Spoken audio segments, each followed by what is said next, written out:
Since we paused the live stream about an hour and 20 minutes ago here at Manfeild Circuit, Chris Amon, the heavens have opened up, the rain has become a bit heavier, and that is going to make for very challenging conditions for the competitors ahead of the feature race in the Castrol Toyota Formula Regional Oceania Championship. The temperature here in Fielding has dropped to 18 degrees. There is a fair bit of standing water around. There's been a circuit inspection just prior to us coming back on air. At the moment, it is all systems go, but understandably, the circuit is being monitored. The conditions are being monitored by Motorsport New Zealand Race Control and the organisers from Toyota Gazoo Racing. Greg Rust and Caleb Nato are with you ahead of the big one. Welcome to you. You know this track intimately. You hail from Martin, just literally up the road. And it's not unlike the conditions we had 12 months ago here, is it?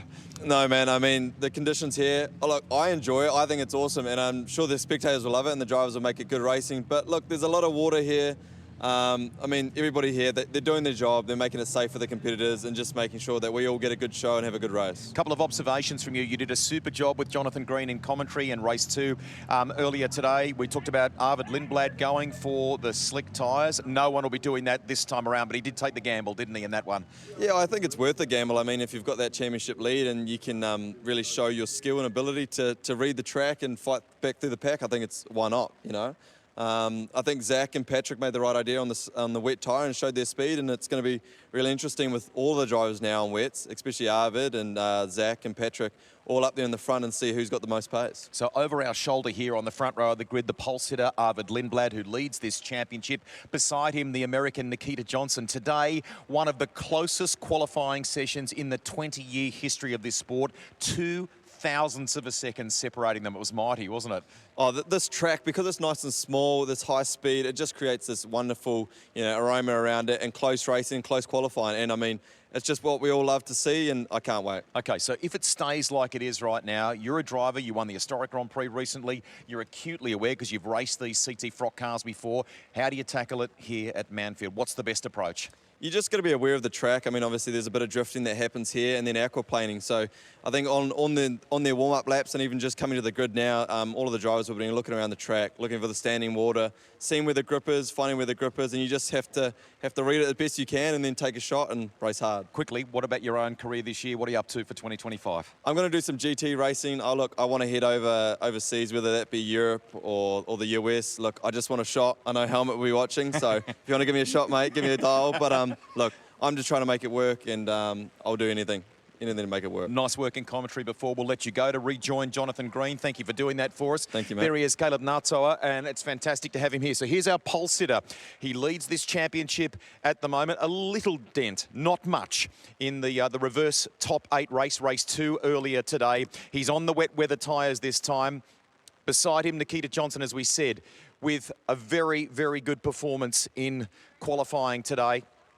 The American in good form here at Manfeild. In the end, they were separated by 2 thousandths of a second. Let's see if I can maybe get in and have a little word for him. We've had a couple of visits with you in victory lane there. Can you maybe get the upper hand at the start and get the edge on Arvid Lindblad here? We'll see. The track's so wet, so it really depends on the clutch release and throttle pickup, so we'll see what happens. Just quickly, can you share with our audience, our viewers watching the live stream, what it was like on that sighting lap, how it feels at the moment out there? It feels pretty grippy, but there's a lot of standing water, I feel like. So the track's a lot wetter than the qualifyings and the races. Cool. We're grateful you're talking to us at this time. There he is, Nikita Johnson. Let's go a little bit further back. Sebastian Manson, who we spoke to for race 2 on the second row of the grid. Here's Patrick Hoitzenroder. It's Australia Day across the ditch. We've got lots of people watching, no doubt, on the other side of the Tasman. Can we go to you on the same basis, Pat? What's the conditions like? Just give us a sense of where the standing water is from that sighting lap. Yeah, it's not too bad generally. There's a bit of standing water on the back straight, so aquaplaned a little bit to the grid, but overall it looked like it's drained pretty well. And from a driving perspective, from what you perhaps have learnt in race 2 today, how best to handle these wet conditions in the feature? Yeah, I mean, it depends how wet it is. Obviously, I started on slicks in race 2 and had to go to wets. Found my pace pretty well and qualified well on the wet, so see what I can do. Okay, there he is from the second row of the grid. Let's see what he can deliver in this one. We go back. We were going to share with you a feature today with Matas Zagazeta. We'll put that on social media, but obviously we've had a change in the start procedure given the wet weather and the conditions here. Now, he looks like he's in A little bit of dialogue at M2 there. We may not be able to disturb him at this point. We'll go further back. Our winner of the race at lunchtime here at Manfeild Circuit, Chris Amon, was Zach Schooler. So here is the Kiwi.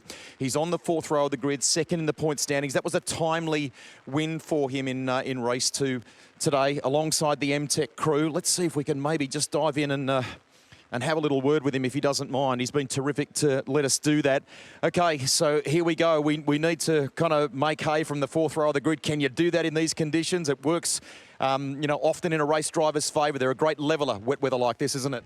Yeah, I mean, I'm definitely happy it's wet. A lot more opportunity, and we were pretty quick in the wet in the last race, so let's just see what happens. Okay, there he is, Zach Schooler. We'll leave him to it. I think we're probably going to have to clear the grid here in a moment. I can sense some of the teams doing that. Josh Pearson further back here.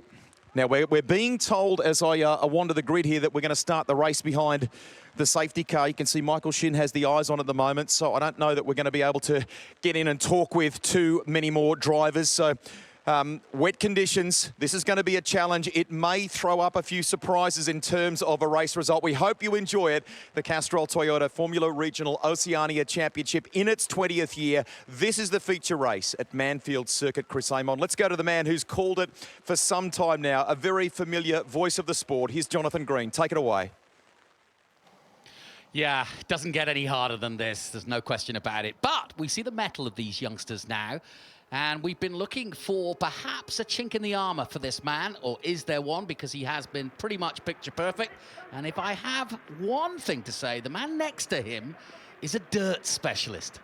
That is how he started his career. That's Nikita Johnson. So he won't mind slipping and sliding.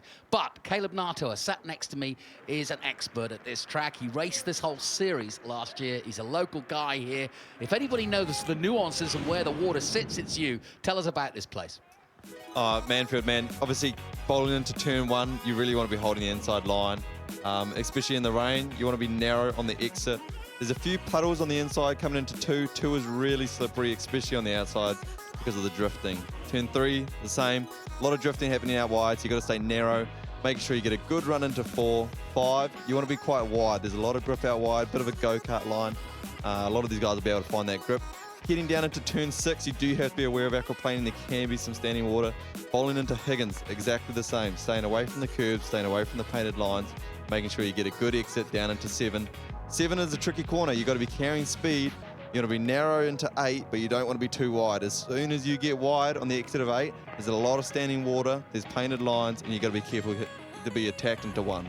Well, you mentioned the painted lines, and we saw with Crosby in race 2 just a touch of those white lines, and it's something we don't often talk about as much, is just how slippy those white lines. They're there for a reason. It's the outside of the circuit, but when it's wet, and as you say, that turn 8, you can see the line just to our right-hand side of the screen there. That is that line I'm talking about, and if you hit that and you accelerate over it, it can spin the car around immediately. And I mean, you can just see the standing water there from that shot down into the exit of turn 8. There's a lot of standing water there. You can actually see the crest in the middle of the track. In the middle of the track, there's actually not a lot of water, so it's on the edges. So all the drivers will be taking aware of that, taking note of it. On the siding lap now, this is where it's crucial. Looking where the grip is, looking where the lines are. Now, we've been told from race control there will be a rolling start. That'll be happy for the Americans. Nikita Johnson starts alongside Arvid Lindblad and Sebastian Manson, Patrick Huisenroder, and Matas Zagazeta and Enzo Ye. And a little further down, Tommy Smith. But all eyes will be on Zach Schooler. Very confident Zach Schooler said he's looking forward to racing in the wet, but he needs to come forward. Shin and Pearson next behind him, Rashid and Monteiro. And then comes Jet Bowling, Alex Crosby, James Lawley. Nicholas Statti has been put down 10 seconds for contact with Jet Bowling. Jet Bowling, his teammate in the previous race. And Monteiro also picked up a penalty, as did Rashid and Lawley, for weaving after the safety car in race 2. So a few penalties have been laid out. We are, though, set fair. But rolling start. Josh Pearson's been complaining about having to do straight, standing starts for the start of the season because, of course, in America, he's used to doing rolling starts. But this will be a rolling start. How do you prefer, especially in these conditions, to do a rolling start or a standing? I mean, I'm always a standing start kind of guy. I really enjoy the standing start, and you can take most advantage at a standing start. Rolling start, especially behind a safety car, becomes a lot harder to try and break away, make that advantage from the start, roll into turn one. So here we go. Super safety car just looking at, but this is a crucial lap, isn't it? You've really got to, the weather is changing and the track is changing by the minute, so you've really got to have your wits about you and keep an eye on every part of the track because it can catch you out so quickly. And of course, visibility. If you're in the midfield, Lindblad's the man, the lead dog gets the best view, of course, but obviously in those rooster tails it's going to be very hard to see. You mentioned that the most water's on the outside, but I'm not sure you want to go too far wide given that the middle of the track, as you said, is probably less wet or less heavy with wetness than anywhere else. We are on lap 2, we are on that rolling start, and we'll just try to see if it improves. But this is not an easy time for any racing driver, is it? It's very wet out there. I mean, every driver will be trying to get as much temperature as you can through those tyres. Weaving helps a little bit, but it's mainly through the brakes. You're going to be heating up that brake disc, heating up the rim, creating as much temperature as you can, because when those safety car lights go out, you've got to be ready. Let me ask you about PSI for this. Tyre, how do you decide on what kind of tyre you want for a race like this? You made an interesting comment before the race that when it's wet like this, you kind of like a low PSI. Yeah, I think obviously you've got to work with your engineer, but as a driver, you should have driven in a wet a few times where you have a preference. I've got the preference of a low tyre pressure, so the profile of the tyre has more contact to the road. Some guys like more PSI, so the grooves dissipate all the water out. But honestly, it's preference. You've got to work with the engineer, have a bit of preference in your driving, and then just make it work. Personal confidence, then. That's really what it all comes down to. But in this kind of weather, it's got to be tough for these guys too, because they have to act very quickly if something goes wrong, because this is the time, and we are at the halfway point of the season, and things can go backwards quickly. You know, Caleb, how quickly this championship can change. 5 weeks, one off, one DNF, one contact with another driver, and you can lose potentially a lot of points and the impetus in the championship. 100%. I mean, Arvid out the front, he's got the best opportunity to just jump out, be in front, no spray, nobody in front of him. But you've got people like Zach hunting him down. You've got people like Patrick, who's showing amazing speed this weekend. They're going to be going out there to beat Arvid, so he's got to be aware of that. Well, we welcome you to the New Zealand summer. That's why we come down here, for the sunny sunshine. But of course, it can happen really quickly. We're in farming country here, just outside Palmerston North in Manfeild. And of course, the town of Fielding, one of the prettiest towns in New Zealand, and it's proved that way because it's won 16 times as such. But it's also very, very good arable land, and it does get rain like this in the summer. And we're heading south to Invercargill next weekend, and you can always count on some sort of inclement weather at some point. There's Sebastian Manson's had a good run so far. Remember, his first full season in the Toyota Formula Regional Oceania Championship. And he's mixing it well as he heads to the USA after this. I think Seb's gained a massive amount of confidence from that race when he did in Hampton Downs in the reverse grid. I mean, to be P3 in the rain here at Manfeild with this type of field, I mean, he's making a huge step in his career, and we're all very, very excited to see how he does down south, and then when he goes over to America. It's a huge step, it's a huge learning curve for him. He's young, he's keen, so I'm really excited to see how he goes. I remember you winning last year at Hampton Downs, and I could see the smile on your face, and the first man to congratulate you was one Liam Lawson. You've got to be excited for him. Oh man, I'm so stoked for Liam. Obviously, we've been good mates throughout our whole career, and just to see him get the chance, I mean, we've all known that he's able to do it and he's capable to do it, and you know, we're all supporting him, the whole country supporting him, we're all so proud of him, and I'm just so keen to see how he goes against the best in the world. No question about it. Safety car still on with the lights, therefore we'll do another lap under safety. That's 4 of the 27. So remember, the feature race has more laps. So we had 22 for race 1 and the full 35 points. Just to remind you, Arvin Lindblad leads the championship with 2:01. He's 26 points ahead of the second place man, which of course is Zach Schooler from New Zealand. Alongside Arvid is the man third in the championship on 161 points, Nikita Johnson. Row 2 sees Manson, the man we were just talking about, in 7th place on 119. Let's head down to Greg Rust. Jonathan, we're obviously in communication with colleagues in Motorsport New Zealand Race Control in these moments to try and give our audience as much information as we possibly can. We appreciate it's a very busy time for them up there at the moment. The latest update is, understandably, as you can see from the vision on your screen, conditions aren't acceptable to go racing right now. They're continuing to circulate. We may, I don't want to preempt this, but we may be forced to kind of suspend things here if we can't get some sort of, a little bit of an improvement in the weather, a little bit of a dissipation of this wet weather to get our visibility, to get our drainage, to get the circuit, cleansed to a point where it's safe to race at speed.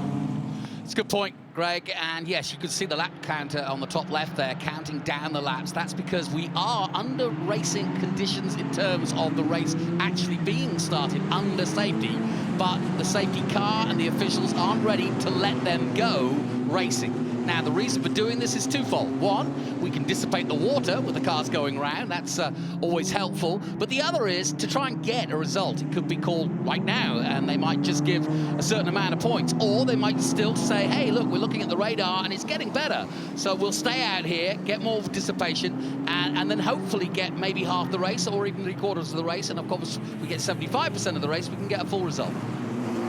Yeah, exactly. I mean, we all want to go racing. Honestly, the track's looking better and better the more those cars are out there. So they've made the right decision. They're getting rid of a lot of the water. Let's hope we can go racing. I know as a driver, through this time, you just have to stay focused. You have to keep the temps up.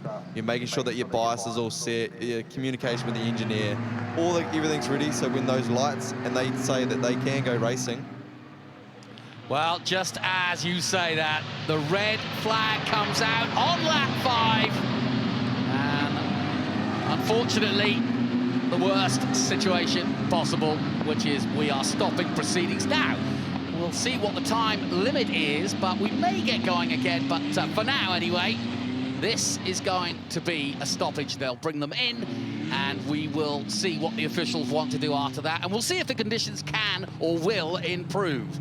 Not sure exactly on the points. I'll get you up to date. But, of course, that's up to the officials to decide. And obviously, it would be Lindblad who would take the result ahead of Nikita Johnson, so they would basically finish where they started. But you have to admit, Caleb, it's pretty tough to race out there. I mean, you're right, the conditions have got better, perhaps since the start, but they're still not improving enough, are they? Yeah, I mean, I'm a race car driver through and through, so I just want to be, if I was out there, I'd be wanting to go out racing, but there has to be a safety point of view. Aquaplaning, standing water, it is dangerous. I know all those drivers, I'm sure they've been wanting to go get racing. They've just been, mentally preparing for this race. They're probably sitting there now getting wet because they're not going too fast. But I mean, everybody here is the main focus is safety, making sure it's a good race, and I'm sure they'll be doing everything they can to get back racing. There is a bit of blue sky in the back there. Yep. We can get a bit of wind. I reckon we'll be all right. Yep, and they've stopped them on the track for now, so line astern, everybody's stopped up, and yeah, that's just the situation. And remember, this is a 5-week series, and this is a learning series for 16 to plus, 20 plus years old. Our oldest driver's 28. Yeah, a lot of these guys are learning their craft, and you can't learn a great deal in these conditions except how to go wrong. And, that's not what we're trying to do here. We're trying to get as much mileage as possible, and the idea is to try to get, in that 5-week period, some 3,500 kilometers of track time. And that's what's unique about this series, is it's so much track time. And Caleb, do you remember just how much you improved in the 5 weeks?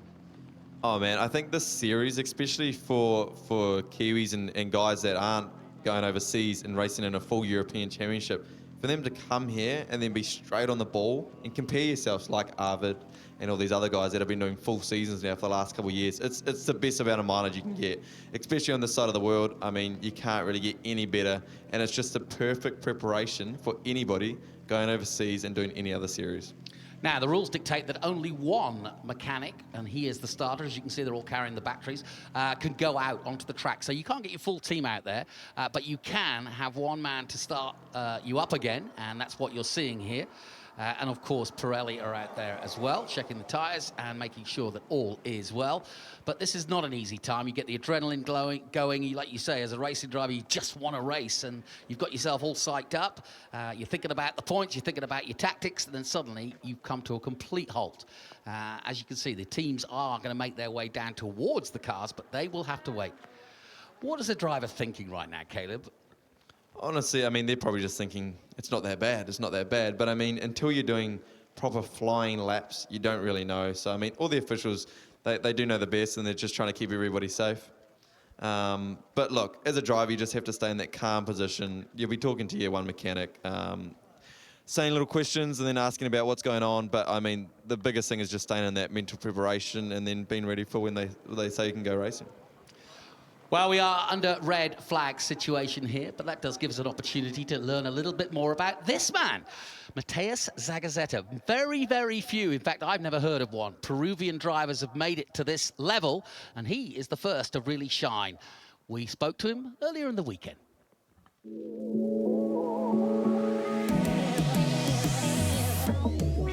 Where did the love, the connection, the passion for motor racing come from for you? Well, it's very interesting. I just loved cars, loved racing since I was 1 year old, 2 years old. So I remember watching pictures from Christmas. I got gifted some small race cars. So I guess that's where the passion came out. I just loved racing with my cars, and then I finally jumped in a go-kart later on, but it was just a passion that was born into me. You are good friends, if I'm right here, with Charlie Wirtz, Roman Belinsky, guys who have been success stories in CT Frock in New Zealand. Did you talk to them before coming out, and what did they tell you to expect? Yeah, of course. I mean, Charlie was my teammate last year. Roman, I know him since British F4, so two good friends, two really good people as well, so, and good drivers. So it's really good to see their point of view of the championship. It's fantastic to be here also, so they really pushed me a little bit also, like, you should come, you should go, it's a nice experience. And to be honest, I've had a fantastic time already here in New Zealand, so really learning a lot, really enjoying and feeling super ready for the main season. Tell me about that first win in Taupo, what that meant to you and how important that was for the tone for the rest of this championship. Yeah, it was fantastic. I think it was very important to get a first weekend out the way. We got some really decent results. I think P2 also in the feature race was quite good, and that was the main race for us. So it was a shame we couldn't keep the lead for that one, but I still was quite happy with the P1 and P2 in the weekend. I think then in Hampton Downs round 2 was really complicated. Some things I could have done better as well from my side. So it's all about the learning and to improve and staying sharp. So now for this weekend, I'm really excited and really ready to bounce back as well. We're talking at the midpoint of the championship. What's the approach from here? Is it go for broke, as many wins as you can, or is it more about consistency? Well, it's a bit of both. You'll of course want to win all the races you can, but we also have to be quite consistent. We saw how much damage you can do from having a bad weekend, and it's really important to collect as many points as you can, be consistent. And overall, in every championship, it's like that. But in this championship, I would say a little bit more because of the fact that everyone scores points. So yeah, I think for now it's just I need to focus on my job, and that's to try and win the races and just try to be consistent. In about 6 weeks' time, you'll be across the other side of the Tasman at Albert Park in Melbourne for the first round of Formula 3. You're with a new team this year. Tell us about that and how much this time in New Zealand is going to help that championship, that program. Yeah, well, first of all, I think Melbourne is a fantastic track. It's a very nice city as well. Really enjoyed racing there last year. I'm really looking forward to going back, and now with Dams, a French team, a very, very good team, very well known. They're in Formula 2 and they have a very good team around them, so I'm super excited to see what the season can bring, and I'm pretty sure we'll achieve some really good results together. But of course, all these 5 weeks of preparation really helps me and really gets an upper hand on the other drivers that have not been driving as much or actually racing in this period. So it's fantastic for me to get ready and go to Melbourne with the best car possible, with the best feeling as well, and be ready, just myself. We hope that goes well for you. Can we finish with a thought on the reaction to what you're doing back home? I mean, obviously over the years we've seen a number of Brazilian drivers doing well in Formula 1 and IndyCar and so on. The reaction to Franco Colapinto in Argentina and so on. What about in Peru? And am I right in saying, I think there was only one racetrack at home for you, so this is quite a breakout to do something different, isn't it? Yeah, there's not many racetracks in Peru, to be honest, but I see a lot of people are starting to really like racing, start motorsport. They like Formula 1. But overall, I think that the ambition and the fan bases in South America are incredible. And we saw it with Colapinto in Argentina. In Peru, I would not be surprised if we see something similar or as crazy, because honestly, for now, the support that I receive from everyone back home is fantastic. And I'm just getting started. I hope I can make it to Formula One as well. And I'm pretty sure if we do, we would have the same amount of exposure, the same amount of support as well from all the people back home. And it's really nice to see. It's really nice for me. It fills me up with confidence and happiness, so it's good. It's been great to chat. Ride that wave of support, and we hope 2025 is a great year for you. Thank you.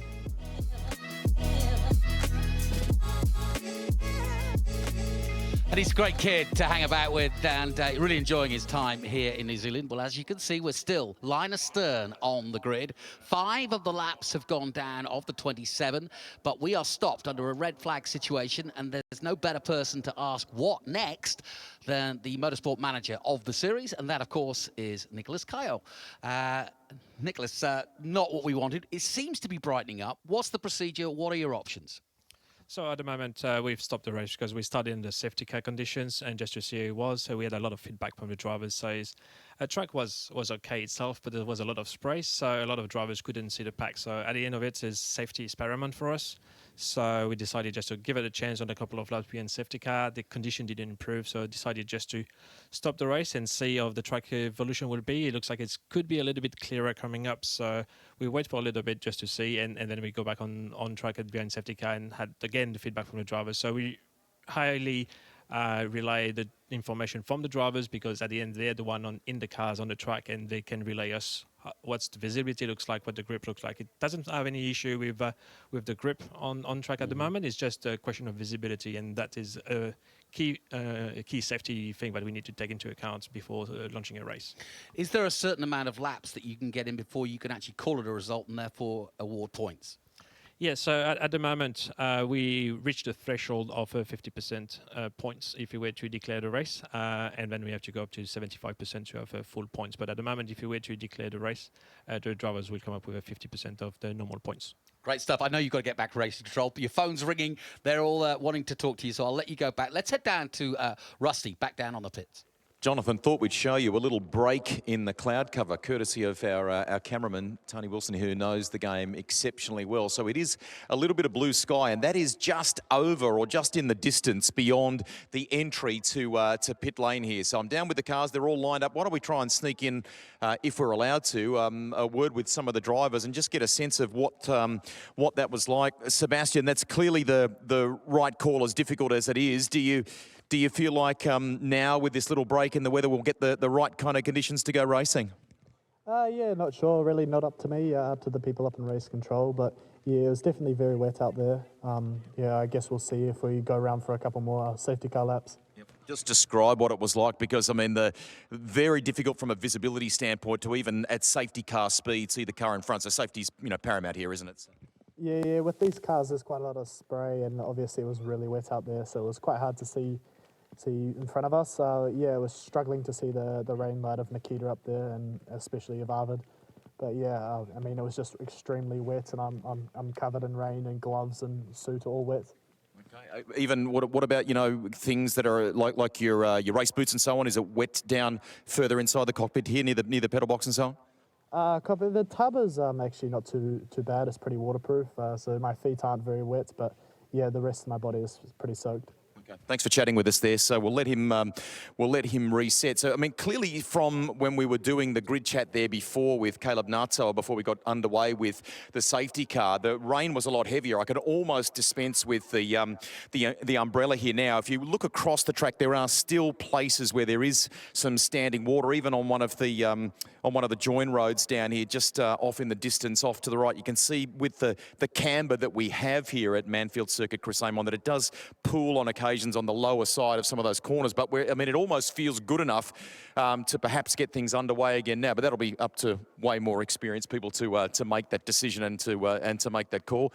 There's Matas Zagazeta, who we were just talking with before. Great chat there, and we'll share that online too. So for those of you that may just be joining us on the Stuff Speed Hub, we do share it across our Next Gen NZ Championship presented by Repco social channels too. And should say a very big thank you to all of the fans that gathered here at Manfeild. Typically we run on race weekends, pit walks and grid walks presented by the Rock and so on. We had to pause the grid walk just because of the torrential rain, just to make sure that we were able to get everyone on and off safely. But they were able to watch some of the pre-race build-up from the pit lane, which was really cool indeed. Here's Tommy Smith. Now, he's come in to sub for Will Brown, who's out for a couple of races now for, a bit of focus for Will around the Bathurst 12 Hour and so on. Big campaign for him there before he launches into supercars. Will rejoin us for the final round of this series for the New Zealand Grand Prix at Highlands in a couple of weeks. And we learned in recent days too that Brock Feeney, his teammate at Red Bull Ampol Racing, will be there too. So the Grand Prix, the 69th edition at Highlands, is going to be absolutely off the charts. Sadly for you, you won't be there for that, but I bet you wish you could. Yeah, absolutely. I've got to go test in Laguna Seca, so yeah, should be good. It's a shame to miss the Grand Prix though. Well, I mean, a bit of sweet in that regard because you've been very European focused in recent years. We've seen you as a part of this series, keep match fit over summer. You changed tack and it's about the United States this year. How much does spending time back in this very well-run championship help you for that campaign? Yeah, I think just getting some races and even qualifying under your belt helps a lot. Just going through the whole process of a race weekend helps, and yeah, I think it's going to help immensely. Cool. Quick little shout out. It's Australia Day back home. I think Dad's watching on the Stuff Speed Hub. Am I right? Happy Australia Day. Yeah, I wish I was back home actually celebrating, but no. You've got a tough job. It's wet conditions here, but it looks like it might dry and be hopefully in a situation where we can go racing again very shortly. So a suspension of play here. We're going to take you back to commentary. I think we've got some positive signs, Jonathan. Fingers crossed we can get back underway real soon. Yeah, I can tell clearly that it's a lot better than it was 20 minutes ago. There's no wind driving anything towards us either. And if I'm looking from left to right out of the commentary booth, it certainly looks a lot brighter than it was before. Tommy Smith, there's worse places to go, Tommy, than Laguna Seca for a test. Big year, though, for Tommy. He's chosen to walk away from Europe for a while and go and join the American scene. It will be a challenge. Then again, Caleb, he's got a lot of mates over there. I mean, how many Kiwis are racing in the States and have made a good name for themselves already out there? Oh, I mean, plenty. You've got Dixon, McLaughlin, SVG. Tommy's a good lad, I think he's done a good dash in Europe, and then I'm really excited to see how he goes in the States. I think he's got the right attitude. He's a good type of bloke. He'll fit in there. I think he'll do really good. So I'm also really excited to see how he'll go in this race. I mean, he showed a lot of pace in that reverse grid race towards the end there, and he fought his way all the way back up into the 10. So I'm really excited for this one. You would love to be out there. This is absolutely your kind of conditions where you know there's going to be sitting water. You know that the track is going to be, varying from corner to corner. But this is what you revel in, isn't it? Oh man, I love the wet. This is the type of a track and conditions where a driver, you let your subconscious drive you. You're not thinking about it too much. You're just driving off the seat and off the feel of your hands, and that's what I really enjoy doing. I know Kiwis really, really love this because we're always practicing in it, even in our summer. So, I mean, the Kiwis, Zach, all those guys, Alex Crosby, they'll be really, really enjoying these conditions and they'll be ready to go. Well, I've just been told, but Race Control tell us we are going to try and get underway in about 4 minutes. That gives us just enough time to see what this track looks like in dry conditions because good old Arvid Lindblad, our championship leader, took us around in the Supra.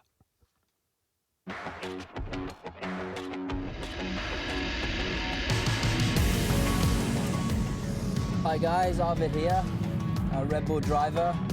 I'm going to take you for a lap around Manfeild. Let's go.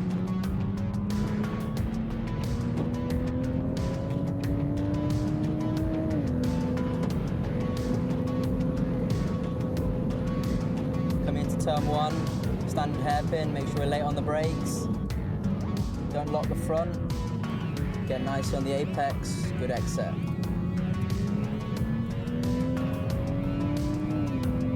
Okay, 2, 3, 4, really important to focus on the line. Nice and late in, get it prepped well, soft brake, and just focus on the exit.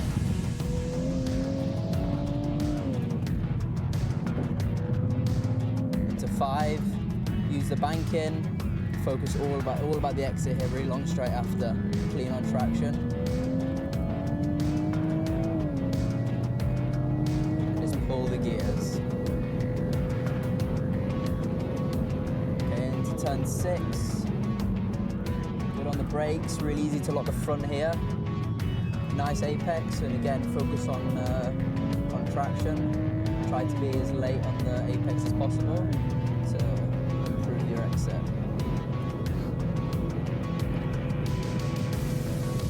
Coming to the last corner, tricky one here. Big banking, a lot of combined on entry, really soft on the brakes, but focus on really early throttle pickup and exit. And that's a lap around Manfeild. Hope you enjoyed that, and have a good weekend. Thank you, Arvid, and he will lead us away because we are about to get underway. I'm delighted to say the conditions have improved. So let's take a look at the grid for race 9 of the championship. Arvid Lindblad in pole position, Nikita Johnson alongside him from the USA. Sebastian Manson starts 3rd, Huijsen Rode of Australia 4th, then it's Zagazeta 5th, and Enzo Ye of Chinese Taipei in 6th. Tommy Smith starts 7th, Zach Schooler in 8th, Michael Shin 9th, Joseph Pearson in 10th position. Sean Rashid and Nicholas Montiero 11th and 12th. Then 13th is Jet Bowling. Alex Crosby is 14th. James Lawley of Canada in 15th place. Then it's Statty, who got a penalty 10 seconds for contact with his teammate, and Barrett Wolf from the USA starts 17th.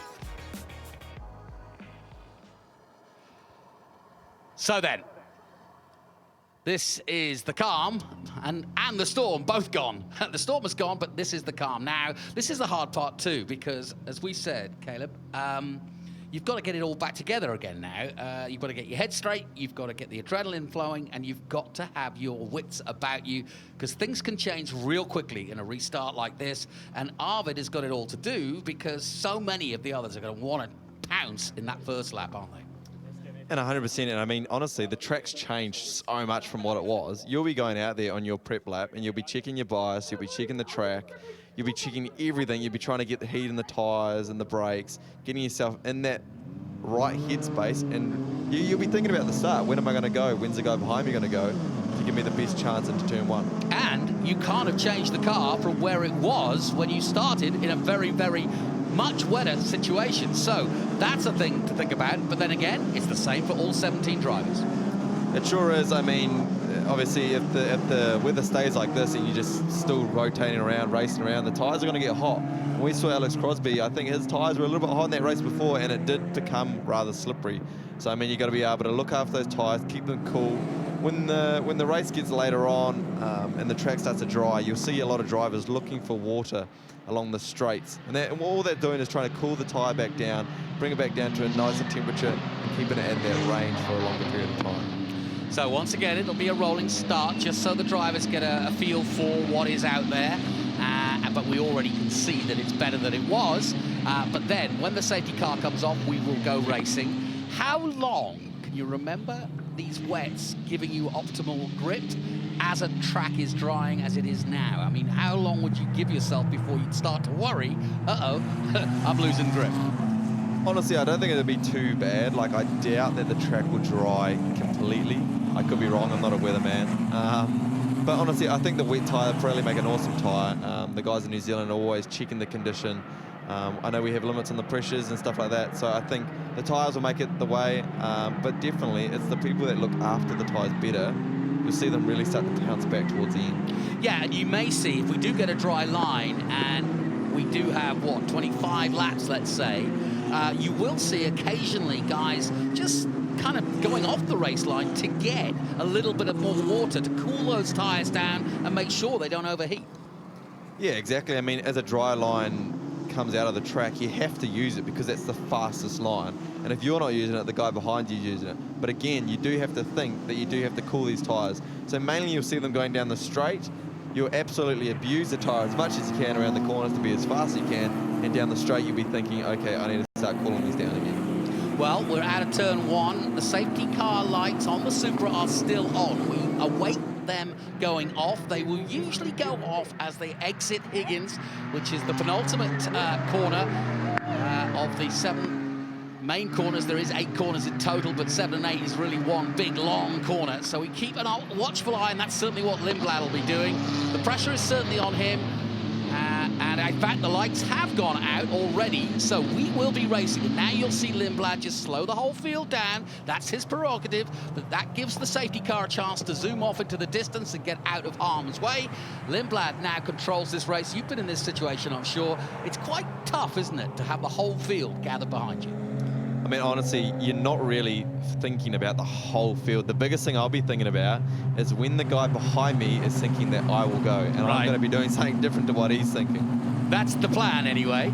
And yeah, you've seen it on so many restarts. It's a bit of a, yeah, it's a bit of game of chicken, isn't it? You are in control of the race, and when you sprint away, if you can do it without the man behind you, and that's Nikita Johnson reacting, then you can get a little bit of a jump. But that said, Manson's thinking the same, Huizenrud is thinking the same, and so is the entire field. Here we go then. We're coming into the final complex, led by the number 4, Arvid Lindblad. He starts to accelerate now.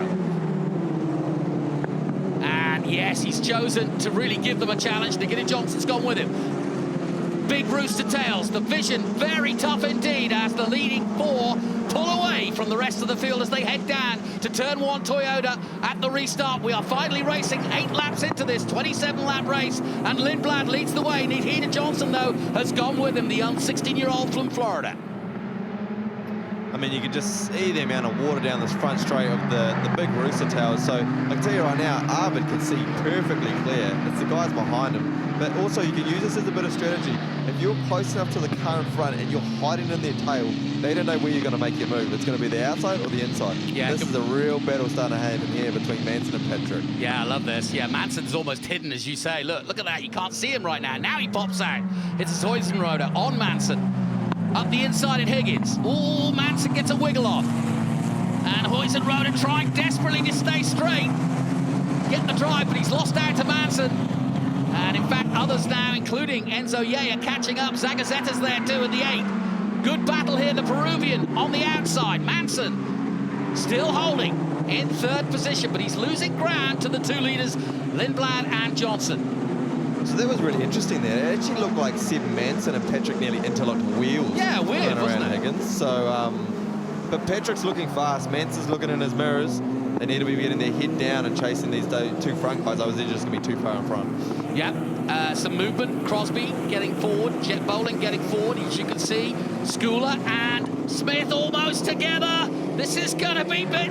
Oh, I knew that was going to be tight, but Schooler's pulled out of it quite sensibly. Tommy Smith in the mood. No question about it on Australia Day. And the Kiwi thinks better of it. 2nd in the championship and stays 8th. But he is ready to come forward. You heard that interview with Rusty earlier in the day about how he feels good about racing in the rain. But these are still, although it's drying and it's not raining at the moment, it's still very wet out there. Lindblad, though, fastest lap so far, and he's gapped 2nd place Johnson by a 2nd so far. That could change dramatically, though, very soon. Zagazeta has got Enzo Ye behind him. Tommy Smith still 7th, Schooler 8th, Shin, Rashid, Pearson's dropped all the way down to 14th. Excuse me, 11th, then Crosby, Bowling, Monchiero, Stati, Lawley and Wolf. They cross the line again. No change this time. The gap up to 1.6 seconds. And somebody's gone off just on the exit of the last corner. And as we watch this battle between Schooler and Shin, a car is trying to get going again. I think it's Lawley. It is. It's the 88 of the Canadian Lawley, and he looks as though he's got suspension damage. Yeah, definitely. He can't get... Yeah, the problem is he can't get that rear left to get traction, and that, unfortunately, I think, could well bring out a safety car. And that just shows you how fast things can change. Yeah. I didn't actually see it, but I saw him spin on the exit, so I just wonder if he's got over that exit curb. There is a bit of standing water out there, but if you touch those painted lines or that painted curb, they can bite really fast. So the safety car has been deployed. It's lap 10 of 27, and the 1.6 second lead that Arvid Lindblad had built is over. Just looking out, there is more rain in the distance, but hopefully it will stay off. But yes, it was James Lawley of Canada. Remember, a rookie here, his first time out. Let's have a look. Wow, look at the distance. Coming in there, yeah. He'd gone around before the exit. And, yeah, then took quite a ride. It's just getting those painted lines and those painted curves. I mean, they can come up so fast. Obviously, he was thinking about the car in front, trying to get a run, and he's just gone a little bit too wide, and that painted line has bitten him quite hard. Let's head down to Greg Rust. Jonathan, the sun poking through the clouds here. It's a really odd sensation. So wet conditions on track, but you can feel the warmth of the sun on your back as you walk down pit lane. So this could really change things as the race goes on. Yeah, no question about it. And that dry line that Caleb Nato was talking about could come to be. And under safety like this, it's just going to get drier and drier because the heat in the tyres, and 17 or 16 now cars, you know, basically staying on the racing line and dissipating with those Pirelli tyres. The wet that is out there will make it a much better racing surface. I mean, when the dry line comes out, it'll actually be really fun, you know, because obviously the dry line's going to be the fastest line, but then to pass, you have to go on the wet line. So it really makes you have to think. And look at the drivers now trying to find a bit of water. So obviously they can see that the track out there is starting to dry already, so they're trying to keep these tyres as cool as they can because they know that they will be getting up the temperature and they will be getting worn for later on in the race. Yeah, smart work by Arvid Lindblad, who's kind of leading the field into exactly that process, which is to stay wide, stay off the racing line, and go where the wet patches are, just to keep the cool in the tyres. And it's going to take some time to get Lawley out of harm's way, but I have to say, the track marshals and the staff here, very, very quick indeed. Do a good job here at Manfeild, always have. See, look at Manson right there on the inside, trying to pick up some water as he goes along. It must feel really slow in a racing car behind the safety car. Honestly, it does. And, I mean, the safety car drivers, we appreciate them all the time. We know they are going 10 tenths to try and stay in front of us, and we appreciate that because it helps us keep our tyres warm. But as a driver, you always want the safety car to go faster because we're trying to go faster and trying to keep more temp. So the safety car guys are doing an awesome job out there. Very professional. Quick update, if Nikita Johnson can stay where he is right now in second place, he will actually move ahead of Zach Schooler in the championship. Now that is something that Zach Schooler will be well aware of in 8th, and that's why he was really kind of saying that he was really trying to get forward. Let's head down to Greg Rust. Jonathan just had a word with Stephen Giles. They've had a good look at the radar in the delay of things that we've experienced this afternoon, and he feels like certainly for the remaining laps of this race, the radar looks okay. That should be it, we believe, and that these drier conditions we've got now will hopefully see us through to the checkered flag. Well, of course, a man who looked after Mika Hakkinen and David Coulthard, and there's a connection here because Arvid Lindblad is mates with David Coulthard. They do the demo in the Red Bull Formula One car. When I say the demo, that's when you take it out to somewhere, a city somewhere, or maybe do a special promo video for Red Bull, and Lindblad has been doing that for the team. And I was trying to work out, you know, I went through the reserve drivers for each of the teams in Formula One, and TBC, which is to be announced, basically, is the RBT. We know that Red Bull have their reserve drivers, but RB don't have and haven't named any of them. And this man should have enough super license points, so we may see him potentially get a reserve slot this year, which would be big news because he's looking for the full 40 points. We believe, we worked it out, a couple of the journalists, that he came in here with 28, and if he gets anywhere in the top 3, he should have enough to go through. Winner, of course, at the Macau Grand Prix, but that was in F4. They've gone back to FRECA now, FRECA World Final. And of course, Macau and New Zealand, the only 2 Grand Prix outside of Formula One. And I'm interested to know if anybody knows this. I haven't looked at it myself yet, but I don't know. Has anybody won the Macau Grand Prix and the New Zealand Grand Prix? I don't think it actually has been done because, I mean, I was talking to a good mate, Liam Skeets, and obviously he's winning the Grand Prix, and he wants to go to Macau because I don't think it's actually been done in FR cars. I'm not too, I mean, I'm sure it still counts as F4 and FR, but, I mean, it's a goal. You're always there to win, so. Now, obviously, things being cleared up, but again, Caleb, just explain why Arvid is so far off what I would call the race line and is kind of taking an odd line around the circuit. He wants to get in the wet, right? Yeah, so basically what he's trying to do is just keep those tyres cool. I mean, there's a classic video of Shane Van Gisbergen in Sydney during the race, drives onto the grass to cool down his tyres in the middle of the race. So that's all they're trying to do.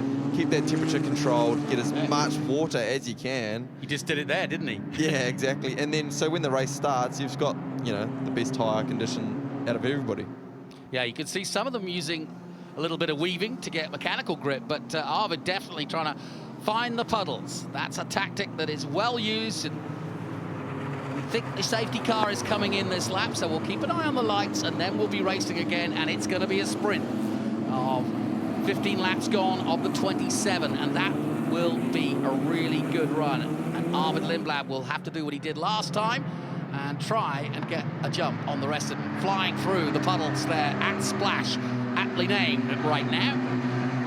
And this is again when the conditions become quite exciting, because when that dry line comes out, the drivers that can adapt to the weather the best and the line, they'll be the ones that have been fast. As you can see, the lights on the safety car are out, which means we will be racing very soon. He sprints off into the distance, leaving Arvid Lindblad of Great Britain, the young 17-year-old Red Bull Junior, to lead this pack of international drivers from all over the world. It's been this way for 20 years, and we love every moment of it. Some of the greats over the quarter of the Formula One field in the 2025 season have all come through TRS and through this championship, now known as CT Frock.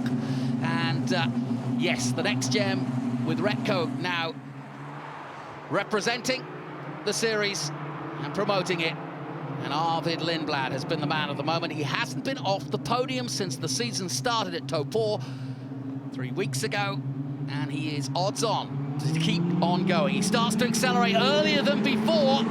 Nikita Johnson has reacted well. Manson too. Can they stay with him as he comes out of the final quarter? And already he's pulled a couple of car lengths as they cross the line again to start lap 15. Nikita Johnson dives out of the rooster tail. Manson trying to defend from Huizenrieder. Huizenrieder of Australia gets a nice tight line and gets alongside Manson. Does he pass him? Yes! Beautifully done by the Aussie. David Brabham in his corner.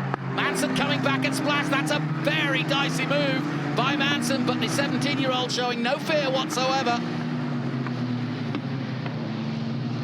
And behind them, Zagazeta. Tommy Smith making a move up the inside. No change yet. Lindblad pulling away, the gap half a second already. Zagazeta looks to defend his position into Higgins. So, I mean, this is pace we've seen from Patrick all weekend, really. Yeah. And it's awesome to see him being able to actually, you know, hopefully get a result out of this, and hopefully he can put his head down and chase Nikita, and hopefully they can challenge Arvid. I'd love to see Arvid get into a proper battle and see what happens, what's the outcome. Yeah, no kidding. I'd like to see a little bit of pressure on him. He's had it all one-way traffic so far. And Huizenrieder, one of the few drivers yet to announce what he plans to do. He wants to go to Europe, but it's not all come together. Oh, off goes the 13. That's Barrett Wolf. Off track. Well, he's got Make-A-Wish on the side of the car, and his wish right now is get me out of this gravel trap. And he's done that. He had an off, actually, earlier in the weekend. And now look at this. Monteiro under pressure from Crosby, bowling ahead of both of them. Here comes Rashid, side by side with Crosby. Great racing. Oh, sideways goes the Brazilian. A little bit of samba dance on for him. Crosby will pounce as they dive into the cambered left-hander. Nip and tuck between all four of them. And the spray is such that you can hardly see through it as they head towards Higgins again. Well, this is a spectacle for sure. Somehow, Monteiro has held on. Stati now joins this battle.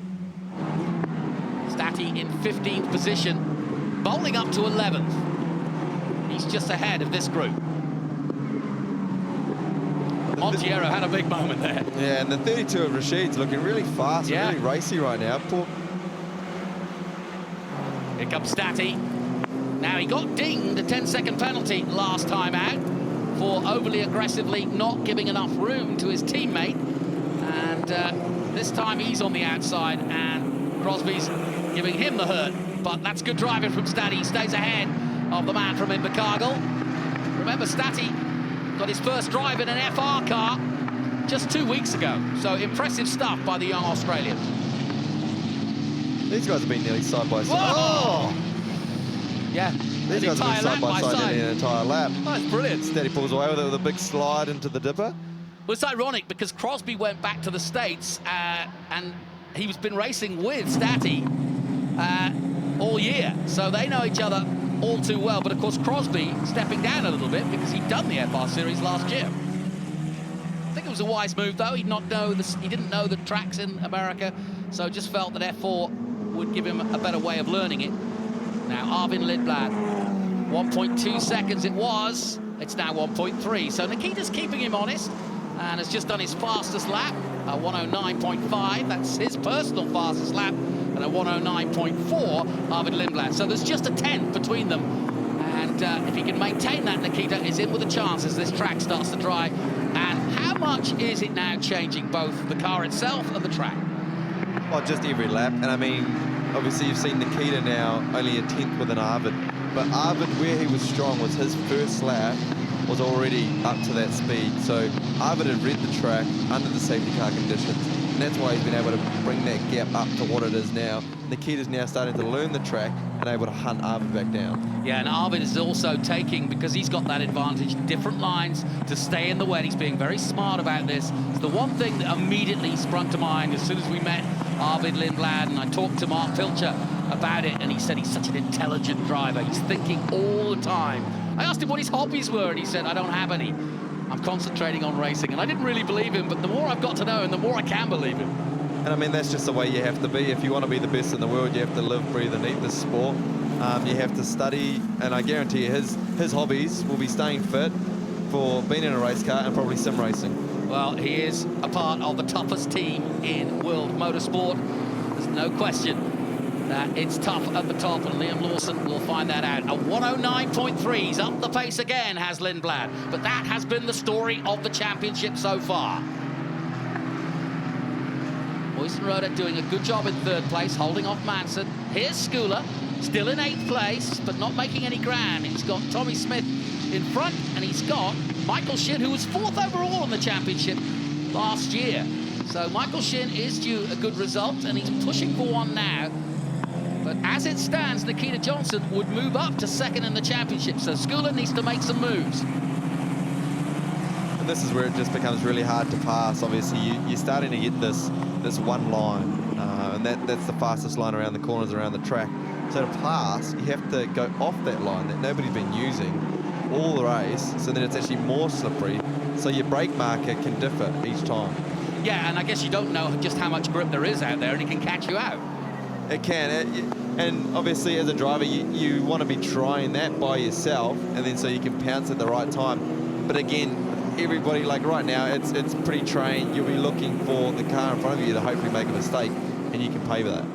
Well, it's a bit of a two-horse race at the front. Nikita Johnson trying to keep it honest and try to keep in with Lindblad, but Lindblad pushing on. He's just done another quickest lap of 109.1. Nikita's done a 109.2, so he's staying with it, but the gap remains at 1.5 seconds. Oceania losing ground in third place, 7 laps to go, just under.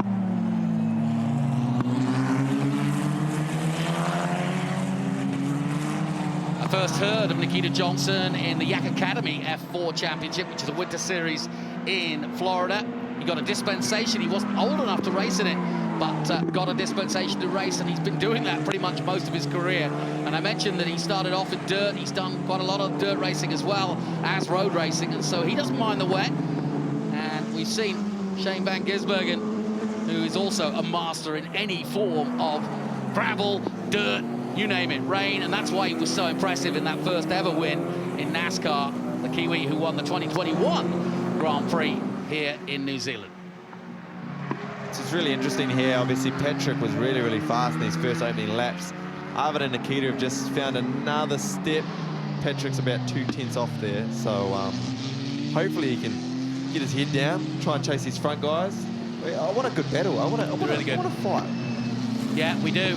And I have to say, this is good stuff by Nikita. He has shown signs of brilliance, as has Josh Pearson. They've both been on the podium, these two, but the championship's been dominated. And if, by the end of the 5 weeks, Nikita can get the better of Lindblad, maybe once or twice, that will be a huge huge step in his career. It's exactly what happened to Liam Lawson a few years ago.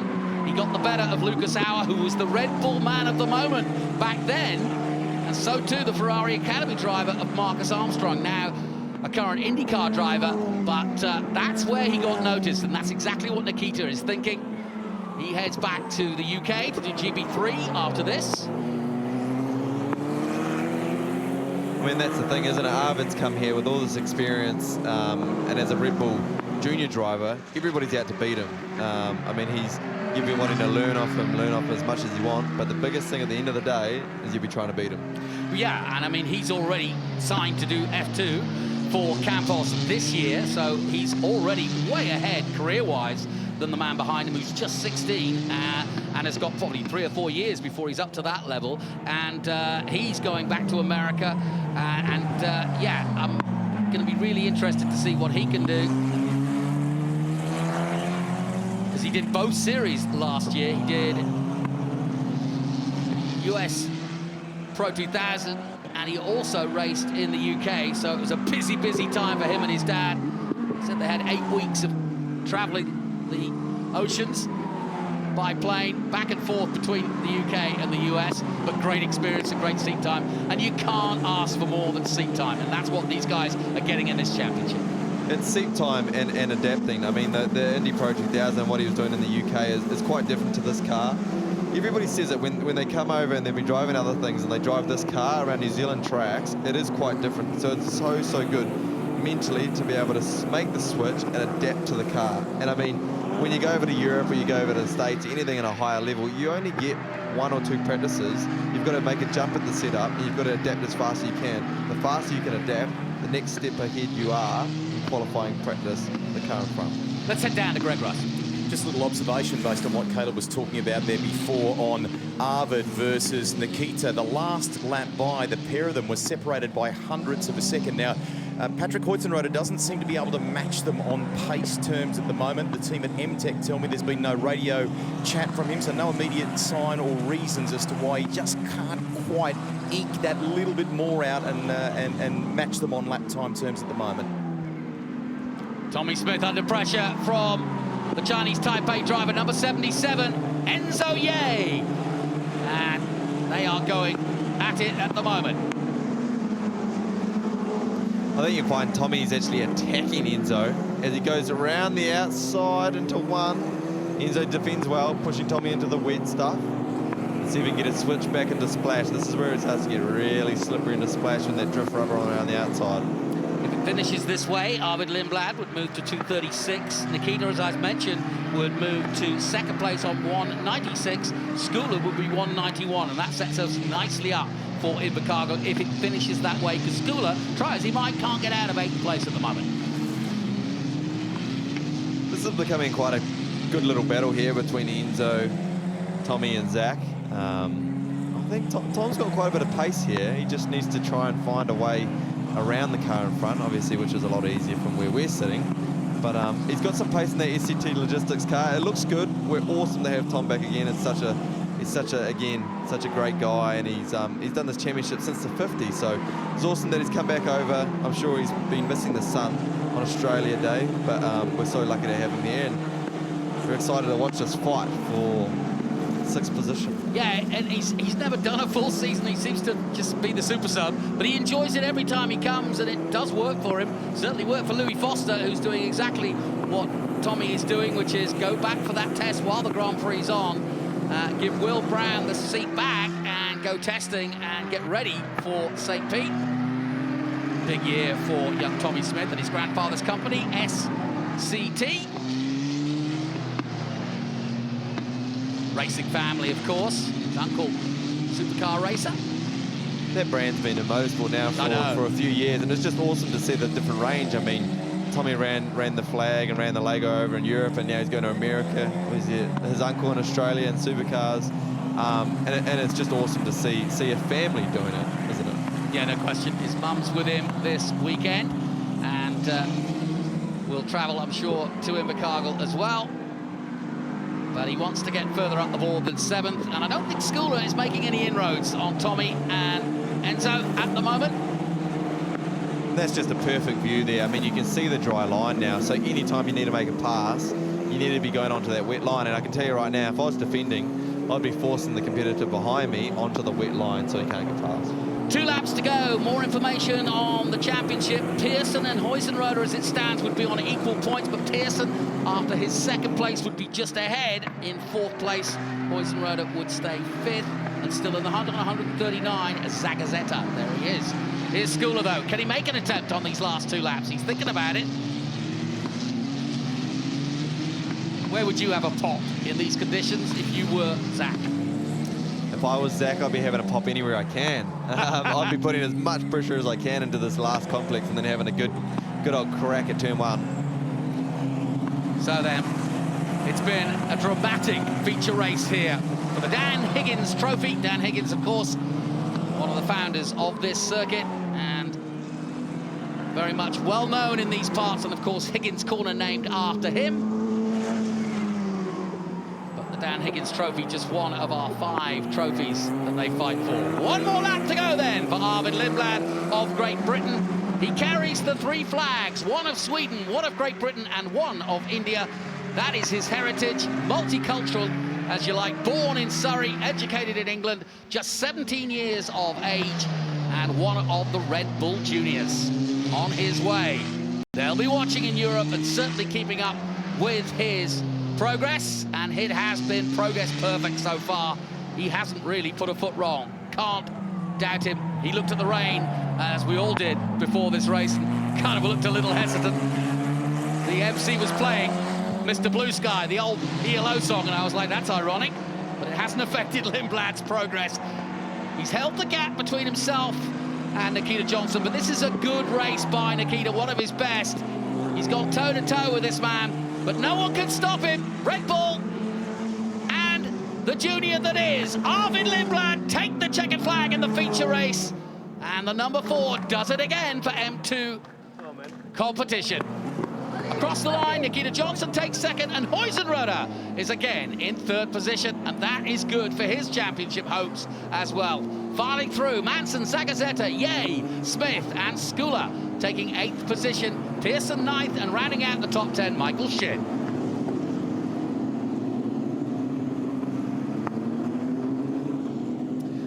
Well, what can you say? He is, I mean, this reminds me of Lando Norris back in 2016. Well, who else? Maybe Bashaw and a few others, but it's the British flag flying high. Confirmation then, Arvid Lindblad with the win. Nikita Johnson 2nd, Huizenroder 3rd, Sebastian Manson in 4th position, Zagazeta of Peru 5th, Yeh in 6th, Tommy Smith 7th on Australia Day, Schooler 8th, Josh Pearson 9th, Michael Shin 10th, and Sean Rashi, one of his better performances, in 11th, Bowling 12th, Monteiro, Stati, Crosby, Wolf, and Lawley. A DNF for him after slip sliding out of the last corner. Well, it had plenty of highlights, didn't we? We started behind the safety car, and we would stay there until the red flag came out, because as you can see, the conditions were such that it just wasn't right to go racing. So we stopped, then we started again. Conditions were better. Arvid Lindblad led them across the line, and Nikita Johnson in the rooster tail would stay with him. Everybody looking for some visibility. There was some good overtakes and some good racing, to be honest. That's what's impressed me about this whole field throughout the season, is everybody has been clean. Lawley, though, just touching the white paint in the background there, and then splashing out of the last corner, and that damaged the car, and they had to drag him away. Safety again. Lights went out on the safety car, and again, Lindblad, slightly different tactic this time, started earlier, but he got away. Huizenroder on Manson, nicely done. Good battle here between Crosby, Bowling, and Rashid. Bowling getting the better of both of them. And then Stati, sideways as you like, showing off his Chip Ganassi sponsorship. But in the end, it was all Lindblad. He kept control of the race. Nikita kept the same sort of lap times, and Schooler just couldn't get past Tommy Smith. And it was Lindblad, once again, back on the podium, and another immaculate performance, gritting his teeth as he heads towards the championship. So, if you don't know the name, or you're just tuning in on stuff, definitely make a note of Arvid Lindblad. We've been so blessed here in this 20-year championship to see some of the greats of Formula One. And as I mentioned, over a quarter of the field of Formula One will be racing as graduates of TRS. Congratulations then from the M2 competition team. I pushed it all the first 5-6 laps. And then I started slowly pushing a bit more. Trying to listen in on the conversation, but it should be a private conversation. But we've got mics everywhere. He was lower. Yeah. So I knew I was like, fuck this guy. He might be coming for me. I need to look after I don't think that same as like, mate, just hang on because he's driving fucking quickly. So Okay, well, we'll have less of that and we'll have more of Greg Rust as he will talk to our curly-haired friend, Arvid Lindblad, as he takes yet another victory. Thank you, Jonathan. We're just eavesdropping here with the M2 competition team. A little bit of a debrief with Arvid Lindblad. What a weekend for him in many ways. I think you can tell from the body language just describing how tricky the conditions were. We will interview the top three before we get the podium underway. A very special trophy to be delivered today among the many that we deliver over the 5 straight weeks of the Castrol Toyota Formula Regional Oceania Championship. We'll just encourage, if we can, Arvid to come on over so we can do the... Can we get you guys to come on over for the post-race interviews? Just debriefing, looking some of the times they're now saying, come on over. Arvid, come on through. Congratulations. Another one in the books for you. And few challenges along the way, not just the conditions, the safety car, the pause of the race and so on. Yeah, it was definitely not plain sailing.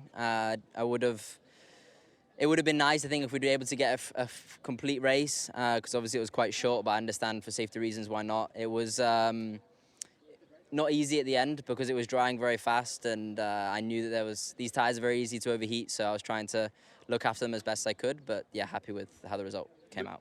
The restart and the way that you played the restart was very good as well. Do you go in with a game plan on that, or are you kind of watching Nikita in the mirrors and how you might, and when you might make the jump and so on? Yeah, you normally have a bit of a plan, but to be honest, I kind of assumed that most people would go in the last corner quite late and try to get the run out of there. So I thought I'd do something a bit different. So the first one, I was kind of waiting for it, but then I just decided to go, and that was more spontaneous. And the second one, I knew as soon as it's going green, I want to go. So, yeah. There's been some sweet victories so far for you in New Zealand. Tough one today in the wet. What does this one mean on the journey so far in New Zealand? Yeah, things are going really well. And, yeah, we need to keep this momentum up. To be honest, I was a bit disappointed after the race this morning. We took a gamble trying to see if we could try to get all 3. We weren't able to do that this week, but yeah, we'll see. Still very happy with race 1 and race 3. As you should be. Congratulations. There he is. We'll talk to him on the podium in a minute. We go to second place. What a weekend it's been for Nikita Johnson. Another second place there for you. As the race went on, did you feel perhaps in the early phase of it that you might be able to have his measure? I think a little bit in the beginning, but Arvid was very fast. I was trying to control the tire because we used this in race 2, and it got pretty dry. So my biggest enemy was my tires. I was just trying to make sure I wouldn't go to third. But yeah, I think in the beginning we had a little shot, and then that window closed. Wet or dry, you've been fantastic here at Manfeild this weekend. That has got to give you some great confidence heading into the year ahead, doesn't it? Yes, it does. All right, well done. Okay, congratulations. Second, and we go to third place, and he's fought for this one. This will be sweet. We had a change overnight after race control reviewed some things, but today you get to come to victory lane. Nice work, Patrick. Yeah, exactly. I said I'd be down here, so it's nice to finally get it, be able to stand on the podium. But yeah, really happy. I think the car's been in the window all weekend. Did a good job in qualifying this morning. I knew I had more pace in me, and yeah, got the job done at turn 1 off safety car restart. You had to kind of make the move early. Good battle with you and Tommy, wasn't there? So. Yeah, Seb. Yeah. Seb, I beg your pardon. No worries. Yeah, I got a good safety car restart both times. So I knew that was a strong suit of mine, and then yeah, managed to get into turn 1. We had a good battle throughout the race, but yeah, happy I came out on top. As it wore on, did the tyre performance perhaps start to go away? You couldn't quite match lap time terms for the 2 in front. Yeah, I think we had a lot more severe setup for the wet, so I just really struggled for rotation in the middle of the corner. But I think 2 or 3 laps in, I knew I probably wasn't going to catch them because of the balance of the car, but it's just focusing on myself and getting to the line. Great to have you here in Next Gen Victory Lane. Congratulations, third place today. We are about to get the podium presentation underway for our feature race, round 3 of the Castrol Toyota Formula Regional Oceania Championship here at Manfeild Circuit, Chris Amon. The feature race for the Dan Higgins Trophy, of course. And our trophies and checks today, we are delighted to have with us the General Manager of Higgins Concrete, Mike Bothaway, who's going to hand those over. Ladies and gentlemen, in third place, would you please put your hands together for Patrick Hoitzenroder from Australia?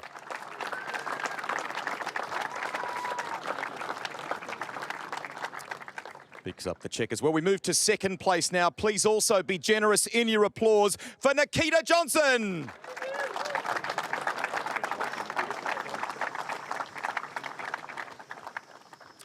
And we get set to hand over the check and a very special trophy, the Dan Higgins Trophy. Mike Bothaway delivering that in first place. Ladies and gentlemen, and winner of that trophy, Arvid Lindblad from Great Britain.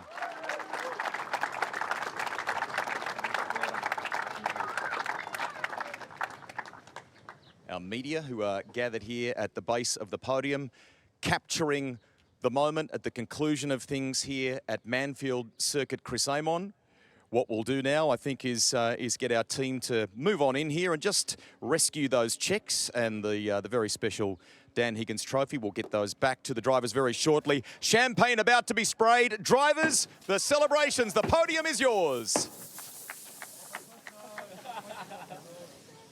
To do, and that's celebrate in style. Arvid Lindblad does it again, and he seems almost disappointed when it isn't the perfect weekend, but that's the kind of momentum he's on at the moment, and he continues to dominate here. On 2:36, he now moves 40 points ahead of the man who's now moved to second place, the American, just 16 on 196. Zach Schooler, a rookie, moves down to third position on 191, just 5 then between those two. Josh Pearson on 167, 2 ahead of Hoitzenroder, who is on the podium this time out fifth. Matas Zagazeta, 6th place, 139. Manson, 7th. 8th is Michael Shin. 9th, Will Brown. Enzo Ye, good race for him. He's in 10th on 99 points and a little further down. Alex Crosby, 12th on 66, just 1 ahead. And it's tight back there. Look at that. Montiero, 13th. Jet Bowling, just 1 behind. Statty, 61. Smith, 16th. And Barrett Wolf rounding out our table here after 3 rounds.